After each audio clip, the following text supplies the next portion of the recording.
지난 2012년에 개봉해서 1,000만 관객을 넘긴 영화가 있었죠. 이 광해라는 영화입니다. 혹시 보셨나요? 보신 분이 많나요? 못 보신 분이 많나요? 못 보신 분. 그 케이블에서 많이 해요. TV에 보시면은 많이 합니다. 여기에 보면 이병헌이 연기한 그 1인 2역 인물이 있죠. 진짜 왕, 가짜 왕. 둘이 있습니다. 재밌는 거는 진짜 왕도 가짜 왕도 모두 두려움을 가지고 있다는 거예요. 진짜 왕은 왜 두렵습니까? 지금 누가 자기를 죽일지도 몰라요. 그죠? 근본적으로 본다면 진짜 왕인데, 진짜 왕이에요. 그럼에도 불구하고 진짜 왕처럼 살지 못하기 때문에 오는 두려움이죠. 자기가 그 왕의 어떤 모습을 제대로 갖지 못했기 때문에 오는 두려움이 있었어요. 가짜 왕은 왜 두려울까요? 들키면 죽으니까 두려운 거죠. 진짜 왕이든지 가짜 왕이든지 둘 다 두려움과 불안한 모습을 가지고 있는 것을 보게 됩니다. 이 시대에 많은 사람들이 가지는 모습들을 보여주었다고 저는 생각을 해요. 그러면서 오늘 말씀을 준비하면서 그리스도인의 모습도 그렇지 않은가 하는 생각들을 좀 해보게 됩니다. 우리가 지금 그리스도인으로 거듭난 사람들이 살아가는 삶의 방식에 대해서 이야기를 하고 있어요. 그리고 오늘은 평안함입니다. 평안함은 그리스도인에게 주시는 하나님의 또 하나의 선물이에요. 우리가 지난주에 기쁨이 뭐라 그랬어요? 하나님이 주시는 선물이라고 말씀드렸죠. 마찬가지로 평안함도 하나님께서 주시는 또 하나의 선물입니다. 거듭난 그리스도인이 되고 또 그 안에 자유함이 이렇게 있으면 하나님의 영광을 위해 그 자유함을 선택할 때 우리 안에 주어지는 것이 기쁨, 조이라고 말씀을 드렸어요. 그리고 조이와 함께 오는 것이 이 평안, 오늘은 샬롬이라는 단어를 좀 쓸 건데 샬롬이죠. 그리스도인으로 살아가면 주시는 큰 선물입니다. 한번 묻고 시작할까요? 여러분 안에 기쁨이 있으십니까? 우리가 지난주 설교를 들었으니까 한번 물어볼까요? 여러분 기쁨을 누리면서 살아가셨나요? 이럴 때 굉장히 비애를 느끼는 거예요. 기쁨을 누리면서 살아가셨을 거예요. 그죠? 평안함도 마찬가지죠. 가짜가 가지는 가장 큰 특징이 바로 이 평안함이 없는 것, 평안함을 잃는 것입니다. 가짜는 평안함이 없습니다.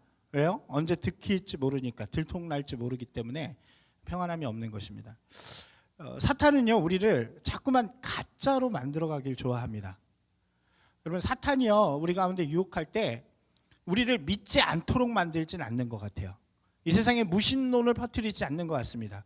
혹은 어려운 어떤 일들을 막 주거나 괴롭게 만들지는 않는 것 같아요.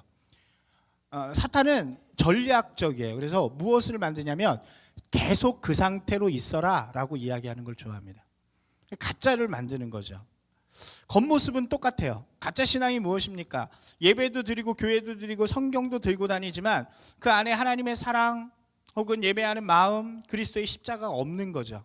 그런데 겉으로 볼 때는 똑같은 거예요. 이것이 바로 무신보다 더 무서운 가짜 신앙입니다. 왜요? 무신론은 언제든지 돌아올 수 있는 계기가 있어요. 그런데 가짜 신앙은 계속 숨기게 됩니다. 평생 신앙의 그늘 아래서 사는 것이 가짜 신앙인 것 같아요. 그렇기 때문에 늘 불안하고 죄책감 있고 두려운 신앙생활을 하게 되는 것이죠. 여러분에게 한 가지 부탁드리는 것은 청년의 때 이 가짜 신앙을 벗어 던지는 분들이 되시기 바랍니다. 진짜 하나님을 만나십시오. 아멘. 진짜 그리스도의 십자가를 경험하십시오.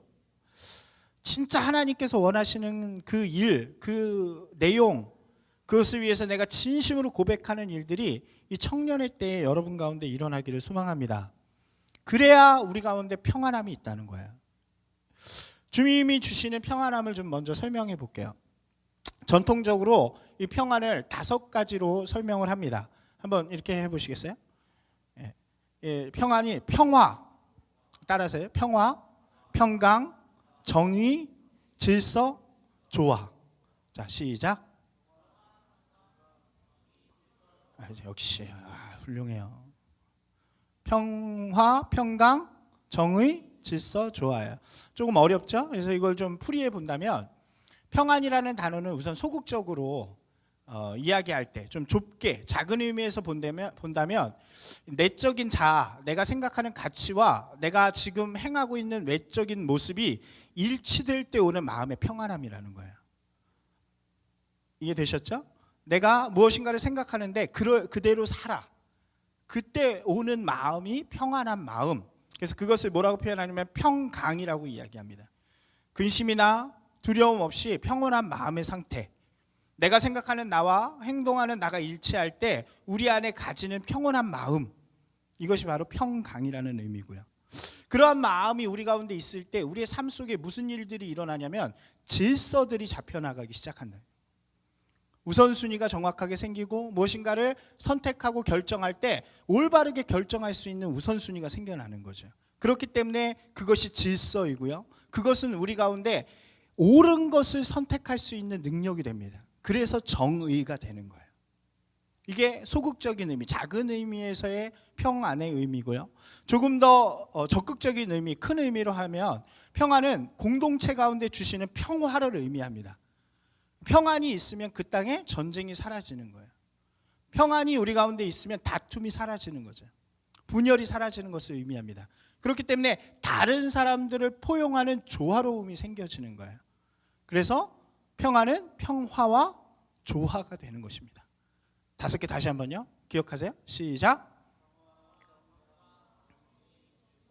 네, 소극적인 의미, 적극적인 의미로 나누면 소극적인 의미에서는 평강과 질서와 정의, 적극적인 의미에선 평화와 조화라고 이야기할 수 있어요. 이것을 반대로 한번 이야기한다면 이 우리 안에 평안이 없을 때 우리 안에 문제들이 생겨날 수 있다는 거죠. 어떤 문제가 있습니까? 내적 자아 외적인 모습이 갈등을 일으키는 거예요. 나는 착하게 살고 싶은데 바깥에 나서 이상하게 살아요. 그러면 갈등이 있죠. 그것은 우리로 두려움을 갖게 만든다는 거예요. 그것은 또 우리에게 질서를 잃어버리게 만드는 거예요. 어떻습니까? 여러분 한번 생각해 보세요. 여러분 마음이 어렵고 여러분 마음 가운데 좀 걱정이 많고 두려움이 많으면 방이 어지럽혀지죠. 안 그런가요? 이제 제일 먼저 제가 생각해 보니까 그래요. 이건 동의가 잘 안 되네. 보니까 뭐가 이렇게 정리되어져 있지 않은 거예요. 질서가. 어떤 일을 할 때도 무엇부터 해야 될지를 잘 모르는 상태가 오죠. 이것이 바로 평안이 사라져 있는 모습입니다. 그러면 무엇을 선택하나요? 옳은 것을 선택하나요? 그렇지 않죠. 내게 필요한 것을 선택하는 사람이 됩니다. 이것이 바로 우선순위 정의가 깨지는 그런 순간이라고 하는 거죠. 더 나아가서는 우리가 서 있는 곳에 분란과 다툼이 일어나고 분열이 일어나는 것, 그런 일들이 우리 가운데 있다는 거죠. 아까 광해를 이야기했는데 광해 안에서도 이런 어려움들이 보여지죠. 자신은 왕인데 왕으로 못 살아가요. 그러니까 어떻게 됩니까? 그 갈등은 자신에게 두려움으로 찾아오고요. 그것은 왕의 질서를 잃어버리게 합니다. 보신 분들은 좀 이해가 되나요? 결국 옳은 것이 아니라 자기의 필요에 따라 어떤 걸 선택해요? 왕으로서의 자리에서 도망가서 자기랑 닮은 사람을 왕으로 세우게 되죠. 그것은 분당을 만들고 전쟁을 만들게 되는 계기가 되어집니다. 이것이 바로 우리 안에 평안이 사라질 때 일어나는 일들이라는 거예요. 여러분 어떠십니까? 한번 물어볼게요. 오른편과 왼편이 있습니다. 이쪽이 오른편 맞죠? 이쪽이 왼편. 평강을 가지고 있으십니까? 아니면 두려움과 걱정이 있으십니까? 질서 있는 삶을 살아가고 있나요? 아니면 어지러운 삶을 살아가고 계신가요? 무엇이 먼저인지 잘 몰라요. 우선순위가 분명한 삶, 분명하지 않은 삶. 선하고 옳은 것을 택하고 계신가요? 아니면 여러분의 필요한 것을 선택하는 인생이신가요? 여러분이 있는 곳에 평화와 사랑이 넘칩니까? 아니면 여러분이 있는 곳에 갈등이 생겨납니까?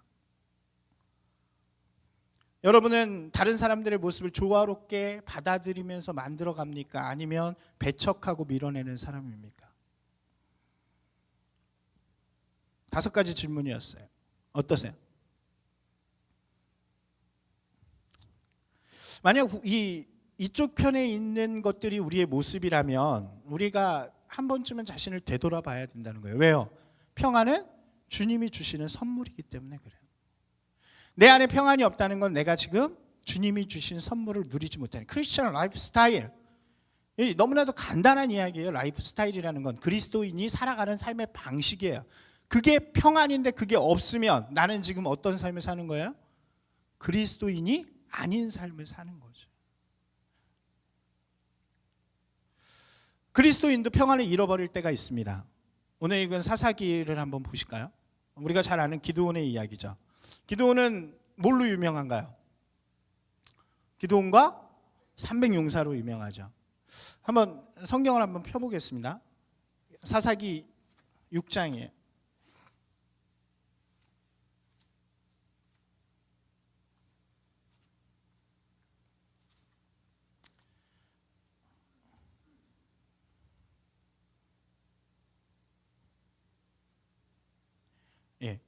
기드온은 300용사를 뽑아서 그 용사로 13만이 넘는 미디안 사람들을 무찌른 사사로 우리가 기억하고 있죠. 그런데 6장에는 어떤 장면이 등장하냐면 기드온을 부르시는 하나님의 장면이 등장합니다.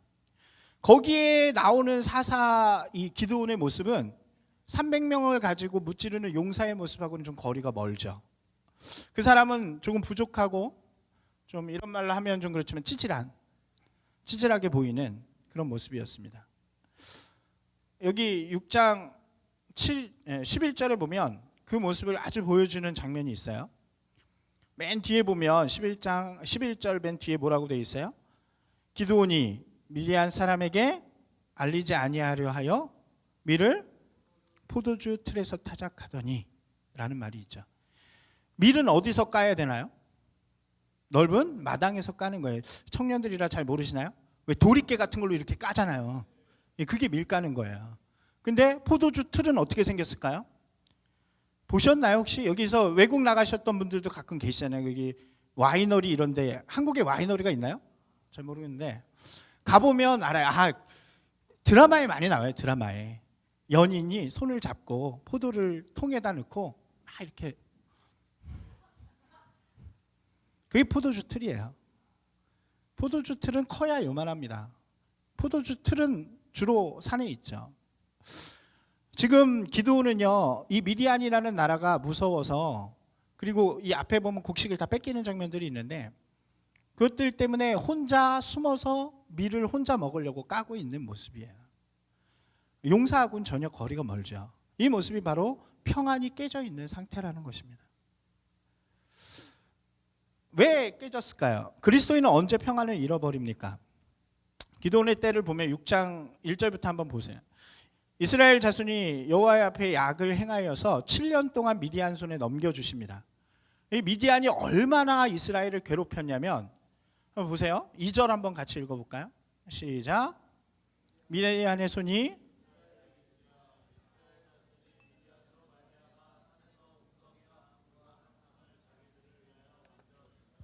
어떻다는 거예요? 이런 집에서 못 사는 거예요. 너무 괴롭히니까. 그래서 어디로 도망가요? 산으로 땅을 파고 살고 있었어요. 자, 더 심합니다. 3절 시작.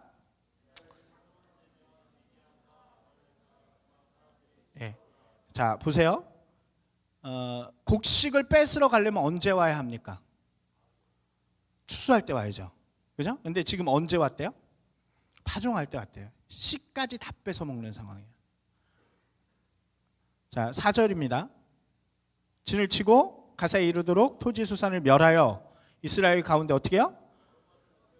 곡식만 가져간 게 아니라 그 뒤에 양이나 소나 나귀도 남겨주지 아니하니. 어느 정도인지 이해하겠죠? 최고는 이제 5절에 나옵니다. 아주 이것들이 죽으라는 거예요. 한번 보세요. 이는 그들이 그들의 짐승과 장막을 가지고 올라와 메뚜기 떼같이 많이 들어오니 그 사람과 낙타가 무수함이라. 여러분 무슨 얘기인지 아시겠어요? 사람만 와서 먹은 게 아니라, 뺏어 먹은 게 아니라 동물들까지 데리고 와가지고 다 먹어버렸다는 거예요. 여러분, 이 기드온이 왜 샬롬을 잃어버립니까? 이러한 상황 속에서 그리스도인이 언제 평안을 잃어버리냐면 내게 주어진 환경을 바라보는 그 순간 잃어버리는 거예요. 기드온에 주어진 그 환경을 바라봤겠죠.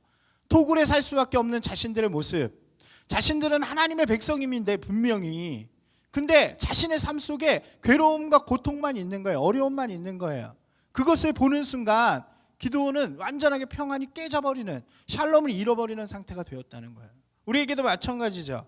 우리 삶에 놓인 환경을 바라보는 그 순간 걱정과 근심이 우리 가운데 있는 것입니다. 두려움을 갖게 돼요. 그 두려움은 우리로 세상의 길을 쉽게 선택하는 사람이 되게 만듭니다. 질서를 잃어버리게 만들고요. 옳은 것이 아니라 지금 당장 필요한 것을 선택하는 사람이 되게 만든다는 거죠. 그렇기 때문에 평안이 깨져버린 것입니다. 또 언제 잃어버리나요? 뒤에 보시면 12절에 한번 보세요. 12절 한번 읽어볼까요? 시작. 여호와의 사자가 기드온에게 나타나 이르되 큰 용사여 여호와께서 너와 함께 계시도다. 예, 이 그림으로 잘 그려보셔야 돼요. 포도주 틀에 들어가서 밀을 까는 거예요. 제가 오늘 너무 모션으로 보여드리나요? 밀을 까고 있는데 천사가 나타났어요. 그러고 나서 그 쪼그려 앉아있는 기드온에게 뭐라고 이야기하는 거예요? 큰 용사야 일어나라. 내가 여호와께서 너와 함께 계시도다. 여러분, 그런 이야기를 들으면 어떻게 해야 될까요? 아멘. 주님 나와 함께 하십니다. 감사합니다. 이렇게 해야 되겠죠. 우리가 아는 사람이라면. 근데 그 뒤에 보면 기드온이 영 이상한 대답을 하죠. 13절에 기니까 다 못 읽고 그냥 이렇게, 아니 도대체 하나님이 뭐 하시는 분이십니까? 왜 우리에게 이런 일을 주십니까? 왜 우리가 이런 일을 당해야 됩니까? 하고 원망을 하고 있는 거예요. 그 뒤에 또 야, 내가 그래서 너를 보낸 것이다. 너가 가서 해라 그랬더니 내가 뭔데 그 일을 하겠습니까? 라고 하면서 핑계를 대는 그런 모습들을 보는 거예요. 언제 평안을 잃어버려요? 감사를 잃어버리고 원망과 핑계를 할 때 평안이 없어진다는 거죠. 우리 삶에 왜 평안이 없어요? 왜 잃고 살아가요? 오늘 베푸시는 은혜를 잊어버리면 그렇다는 거예요. 여러분, 하나님이 여러분 구원하셨습니까? 다시 한번 물을까요? 여러분, 하나님께서 여러분을 모든 죄와 사망으로부터 구원하셨음을 믿으십니까? 그럼 그게 감사가 아닌가요? 이 시대가 감사를 잃어버린 시대라고 하잖아요. 여러분, 감사의 제목을 쓸 수 있나요? 왜 우리 가운데 평안이 사라져요? 오늘 나에게 베푸시는 감사를 잊어버리는 거예요. 그 대신 뭐가 살아나요? 감사가 없으니까 원망이 살아나는 거예요. 왜 내 삶은 이럴까? 왜 나를 이렇게 만드셨을까? 하나님이 오늘 오셔서 내가 너와 함께 한다라고 분명히 이야기함에도 불구하고 기드온의 모습처럼, 우리의 모습처럼 오늘 이곳에 와서 예배하면서 하나님을 노래하고 하나님이 나와 함께 하심을 경험했음에도 불구하고 이 자리를 떠나는 그 순간, 나의 삶은 왜 그럴까 원망하는 그 순간 때문에, 하나님의 일들을 감당하자고 이야기할 때 나의 삶의 모습을 핑계대는 그 모습들 때문에 우리 가운데 질서가 사라지고 옳은 것이 사라지고 평화가 깨진다는 거죠. 마지막으로 정체성이 없어질 때 평안이 사라집니다. 이스라엘의 샬롬이 사라지게 된 이유를 6장 1절에서는 이렇게 이야기해요. 한번 1절 한번 읽어보겠습니다. 이스라엘 자손이 또 여호와의 목전에 악을 행하였으며. 여러분, 이 사사기는 재밌어요. 사사기 읽어보면 사사기에 6명의 큰 사사가 등장하는데 그 사사가 내용이 시작하는 건 다 똑같이 이렇게 시작합니다. 여호와의 목전에 악을 행하였으며. 이스라엘 백성이 정체성이 사라졌어요. 여기서 악을 행하였다는 것은 뭐 다른 것을 이야기하는 것이 아니라 다른 신을 섬기는 것을 이야기합니다. 여러분, 이것이 정체성이죠. 이스라엘 백성은 누구를 섬겨야 돼요? 하나님의 백성을 섬기는 사람이죠. 여러분, 성경 구약에서 특별히 음란함이라는 말을 써요. 음란함이라는 말은 언제 쓰냐면 하나님의 백성이 하나님 외에 다른 신을 섬길 때 음란하다고 이야기를 해요. 이 음란한 백성아, 하나님이 제일 싫어하는 것 중에 하나가 바로 그거예요. 음란함. 다른 것을 섬기는 것. 그리스도인의 평안은 오직 그리스도 안에 거할 때 주어지는 거죠. 내가 그리스도인이라는 고백과 결단 가운데 살아갈 때 샬롬이 주어진다고 말씀드렸어요. 선물이라고 말씀드렸어요. 세상에서 전혀 그리스도인으로 살아가지 않아요. 세상을 섬기고 돈을 섬기고 사람을 섬기고 쾌락을 섬깁니다. 그러한 음란함 때문에 우리가 샬롬을 잃어버린다는 거예요. 언제 평안을 잃어버립니까? 환경을 바라보고 감사함을 잃어가고 정체성을 잃어버릴 때. 여러분은 어떠신가요? 오늘 좀 제가 너무 과격한가요? 그런 피드백이 있었어요. 제가 너무 이 크리스천 라이프 스타일 하면서 여러분들을 평안하게 만들어준 것 같다고. It's okay, 다 좋습니다라고 얘기했더니, 여러분 진짜 기쁨과 평안은 거기서 오는 게 아니죠. 반대로 이야기하면 무엇입니까? 어떤 환경 속에서도 소망이 되신 하나님을 바라보는 인생, 원망과 핑계가 아니라 감사함을 늘 고백할 수 있는 인생, 또 오늘 있는 그곳에서 내가 그리스도인임으로 살아가는, 하나님만을 섬기면서 살아가는 인생이 평안을 누리는 인생이라는 거예요. 우리가 생각을 해봐야죠. 그리스도인도 평안함을 잃어버릴 수 있어요. 그럼 어떻게 하면 회복할 수 있을까요? 오늘 요한복음 14장 27절 말씀이었죠. 평안을 너희에게 끼치노니 곧 나의 평안을 너희에게 주노라. 내가 너희에게 주는 것은 세상이 주는 것과 같지 아니하니라. 너희는 마음에 근심하지도 말고 두려워하지도 말라. 여기서 뭐라고 말씀하십니까? 예수님께서 이건 제자들에게 하시는 말씀이에요. 제자들이 이제 가기 전에, 예수님이 가기 전에, 좀 이상하네요. 이제 하늘로 가기 승천하시기 전에, 그 십자가의 길을 마무리하시기 전에 제자들에게 마지막 가야 할 길과 그 위의 상황을 설명해 주시는 장면에서 이렇게 하는 거예요. 평안은 나의 평안이라고 이야기해요. 평안은 누구의 것이라는 거예요? 주님의 것이, 주님의 것. 그 평안을 우리에게 주시는 거예요. 그러니까 우리가 평안을 잃어버리면 다른 곳으로부터 찾을 수 있는 것이 아니라는 거죠. 평안은 오직 어디서 찾을 수 있어요? 주님 안에서 찾을 수 있다는 거죠. 근데 그 말씀을 위아래로 쭉 보면 보혜사 성령에 대한 이야기를 합니다. 이건 조금 신학적인 얘기니까 할게요. 우리가 삼위일체를 이야기할 때, 하나님을 이야기할 때 삼위, 세 가지 위를 이야기합니다. 첫 번째 위는 뭐예요? 성부 하나님, 그죠? 두 번째 위는 성자 하나님, 세 번째 위는 성령 하나님. 그래서 이 하나님 안에서 하나 되고 그 위가 다른 거예요. 삼위일체는 우리가 이해할 수 없는 거예요. 그러니까 여러분들이 굳이 그걸 이해하려고 하지 마세요. 설명하다 잘못하면 이단 돼요. 이단 중에 제일 쉽게 되는 이단이 삼위일체 이단이에요. 그래서 저도 웬만하면 설명 안 해요. 근데 이거는 있죠. 세 가지 위가 있는데 그것이 하나님 안에서 하나예요.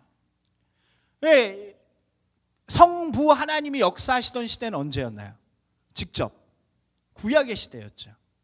성자 예수님이 역사하시던 시대는 언제요? 복음 시대예요. 신약이라기보다는 복음 시대. 복음이 예수님의 시대잖아요. 예수님이 오셨다 가신. 근데 예수님이 가시기 전에 약속하시는 게 있어요. 내가 가면 너희 안에 주겠다라고 약속하시는 거. 그게 뭐예요? 성령이에요. 성령은 누구에게 주어지는 것이냐면 믿음으로 예수 그리스도를 고백하는 자에게 주어지는 거예요. 그 성령은 무엇이냐면 하나님이 우리를 창조하실 때 우리 가운데 심어두신 거예요. 그러나 죄로 인해서 사라져버렸다가 예수 그리스도로 말미암아 다시 살아나게 되는, 부활하게 되는 그 능력이 바로 성령이에요. 여러분 예수 그리스도를 다 고백하십니까? 그럼 여러분 안에 다 뭐가 있는 거예요? 성령이 있는 거예요. 할렐루야. 이거 믿으세요. 여러분 안에 하나님이 계십니다. 성령 하나님이 계십니다. 예, 믿으세요? 근데 평안함이 성령 하나님이 계셔도 없을 수 있다니까요. 왜요? 내 안에 누가 있어요? 내 안에 내가 너무도 많아. 그잖아요. 내 안에 내가 너무도 많은 거야. 내 안에 내가 너무도 많아서 내 맘대로도 안 돼요. 이런 상태가 평안이 깨어진 상태예요. 그럼 평안이 있는 상태는 어떤 상태예요? 내 안에 있는 성령님께서 충만하신 상태. 내 안에 계신 성령님이 가득하신 상태예요. 그건 무엇을 의미해요? 내가 죽고 성령님이 나를 다스리는 거예요. 나의 의지가 주님 앞에 자꾸 굴복하여지는 게 바로 성령님이 충만한 상태예요. 여러분 그렇기 때문에 우리는 무엇을 구해야 되는 거예요? 성령의 충만함을 구하는 사람이 돼야 되는 거예요. 여러분 기도하십니까? 저는 우리 교회가 좀 지성적이고 이런 말씀 중심이기 때문에 이런 기도가 좀 너무 부족한 것 같아요. 그래서 좀 열정이 부족한 것처럼 느껴져요. 어디 가면 이것만 해. 저기 가까운 저쪽 교회 가면 이 얘기만 한다고요. 맨날 성령 얘기만 하고 맨날 꿍꿍거리고. 근데 그것도 너무 극단적으로 그쪽만 가면 안 돼요. 이 지성과 영성과 감성이 좀 이렇게 균형해야 되는데 우리는 그쪽 부분이 너무 약해요. 여러분 기도하셔야 돼요. 내 안에 성령의 충만함을 주십시오. 한번 해보세요. 내 안에 성령의 충만함을 주십시오. 근데 그렇게 기도하려면 책임져야지. 그 일이 일어나면 어떻게 되니까? 나는 성령으로 충만하니까 내가 자꾸만 없어진다니까. 내가 원하는 것보다 누가 원하는 걸 찾아요? 하나님이 원하시는 걸 찾는 거죠. 성령의 충만함을 통해서만 우리 가운데 평안함이 회복이 되어지는 거예요. 그 일은 하나님이 하시는 거예요. 그러니까 하나님 앞에 간절함과 간구함을 통해서 나가는 시간이 있어야 된다는 거죠. 여러분 예배가 왜 중요합니까? 예배 가운데 하나님이 주시는 은혜가 있는 거예요. 하나님이 임재하시는 거예요. 그러면 그걸 통해서 내 안에 뭐가 생겨나요? 성령님이 충만해지는 역사들이 일어나는 거예요. 근데 예배 앞에 와서 여러분 생각만 하고 있고 여러분의 마음만 가지고 있으면 절대로 그런 일이 일어나지 않죠.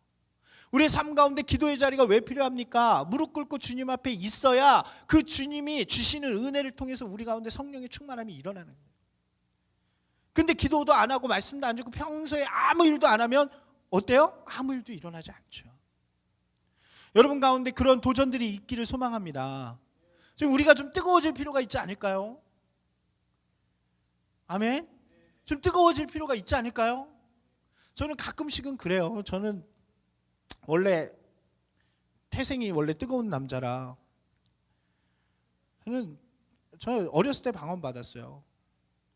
뛰면서 찬양하고 기도하죠. 여러분 제가 지금은 조금 나이가 먹어서 안 하지만 여기 왔을 때만 해도 제가 2시간 동안 뛰면서 찬양하고 그랬잖아요. 전 그런 뜨거운 게 좋아요. 여러분 안에 그런 뜨거운 열정들이 살아나야 된다고요. 하나님을 향해서. 여러분 그것이 회복되어지는 시간이 되었으면 좋겠습니다. 좀 그렇게 합시다. 이 성령님을 통해서만 평안함이 회복이 되어질 수 있어요. 다른 것은 안 돼요. 또 언제 회복이 되어집니까? 하나님을 사랑할 때. 성령님이 우리 가운데 충만해지는 것은 우리가 하나님을 사랑할 때 회복이 되어지는 거예요.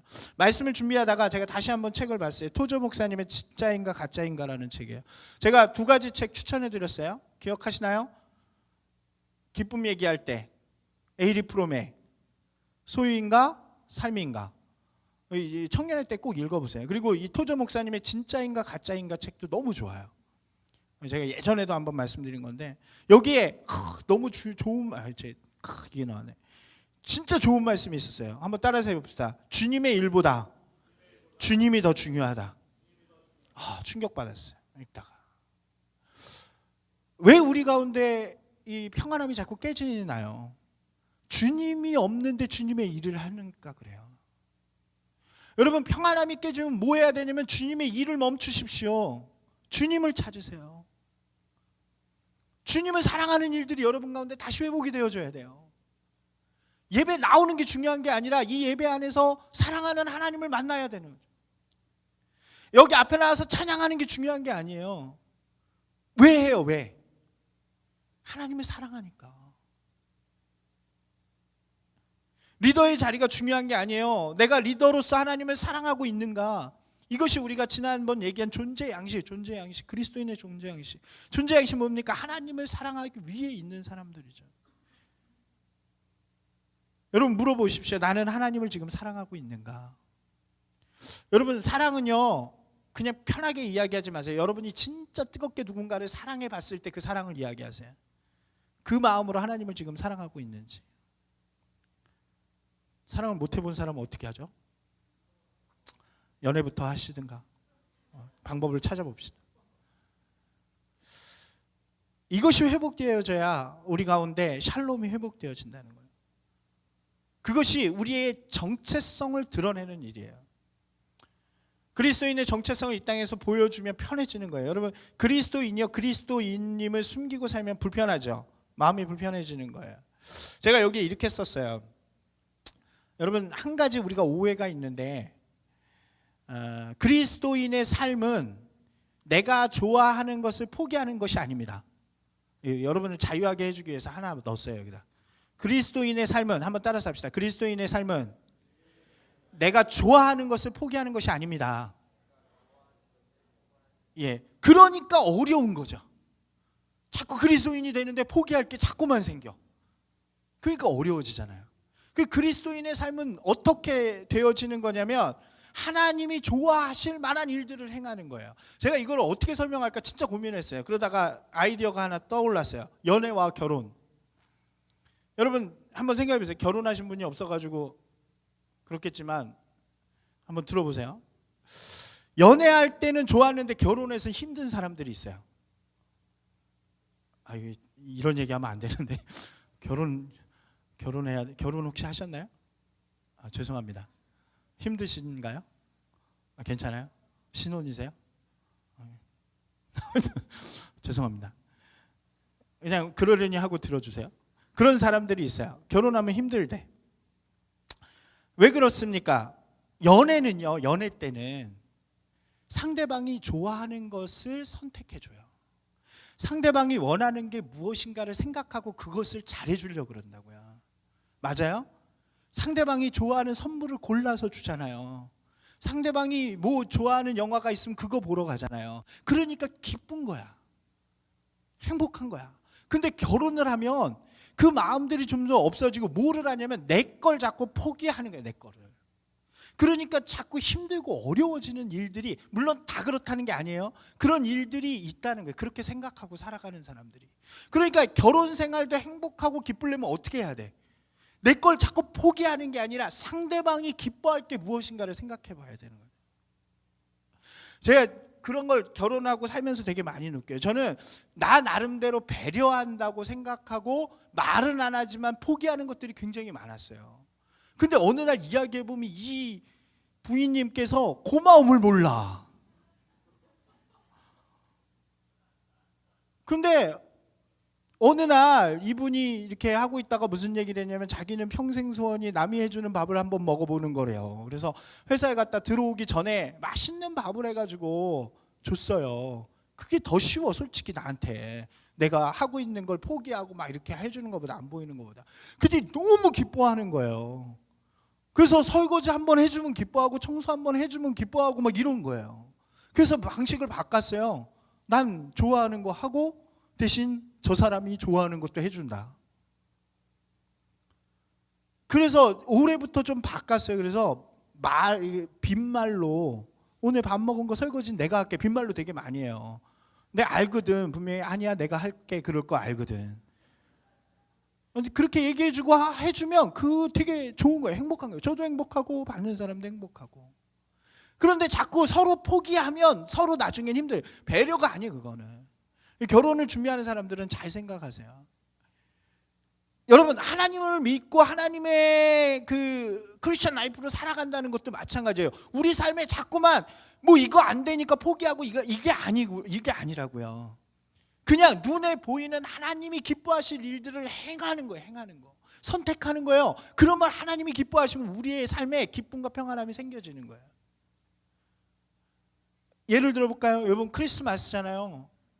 여러분 크리스마스니까 여러분들이 딱 생각할 때 크리스마스에 애들 만나고 그러는데 이번에는 하나님이 안 기뻐하시니까 애들도 만나지 말고 뭐 그냥 교회나 있어야겠다. 그럼 여러분이 행복하든가요?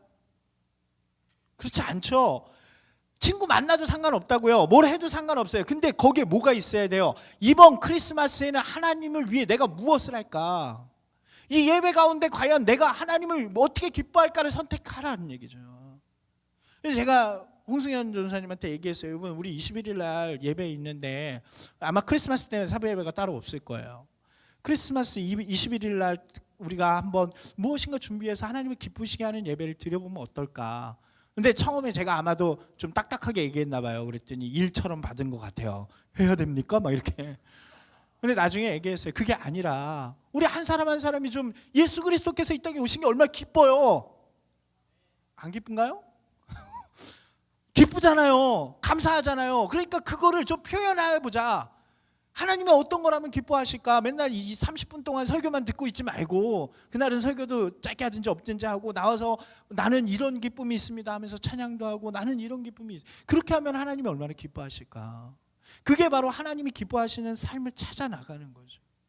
그 기쁨 안에 기쁨, 샬롬이 있다는 거예요. 여러분 우리 삶에도 마찬가지예요. 우리 정체성을 찾아 나가는 거에도 뭘 자꾸 포기하지 마시고요. 여러분의 삶 속에서 내가 그리스도인임을 드러내는 삶, 하나님의 기쁨을 줄 수 있는, 드릴 수 있는 그런 것을 하나하나 한번 선택해 보시라고. 그럼 그 안에 하나님이 주시는 샬롬의 회복들이 일어나게 되는 거예요. 어떤 회복들이 일어납니까? 나의 삶에 안정감이 있고요, 질서가 잡혀지기 시작해요. 그 삶을 선택할 때 지금 당장 내게 필요한 쾌락을 위해서 선택하는 인생이 아니라 정의와 공의를 선택할 수 있는 사람이 되는 거예요. 내가 있는 곳에 뭐가 일어나기 시작해요? 평안, 화평, 평화가 일어나기 시작해요. 다른 사람들, 나와 다르던 사람들이 하나 되는 역사들이 나를 통해서 일어난다고. 오늘 사사기 6장 마지막 그 절이었죠. 24절 말씀이죠. 기드온이 여호와를 위하여 거기에 제단을 쌓고 뭐라고 이야기해요? 여호와 샬롬. 뭐가 회복이 되어진 거예요? 기드온의 마음 가운데 샬롬이 회복이 되어진 거예요. 그러니까 기드온이 하나님의 일들을 향해서 달려나가기 시작하는 거예요. 여러분 크리스천 라이프는요, 여러분에게 자유를 줄 수 있어요. 그러나 거기에 머무르면 하나님의 사명을 감당하지 못합니다. 여러분 크리스천 라이프 안에서 진짜 하나님을 경험하셔야 돼요. 진짜 하나님이 나에게 나와 함께 하시는 것, 내 삶을 통해서 역사하시는 것을 경험하셔야 돼요. 그럼 그것을 통해서 하나님이 일하기 시작하시는 거예요. 우리 남은 2014년 한 달이 예수 그리스도께서 오신 날을 기다리면서 하나님이 기뻐하시는 일들을 선택할 수 있는, 그리고 잃어버린 그 샬롬을 다시 찾아서 주님의 길로 나아갈 수 있는 귀한 시간이 되시기를 주님의 이름으로 축원합니다.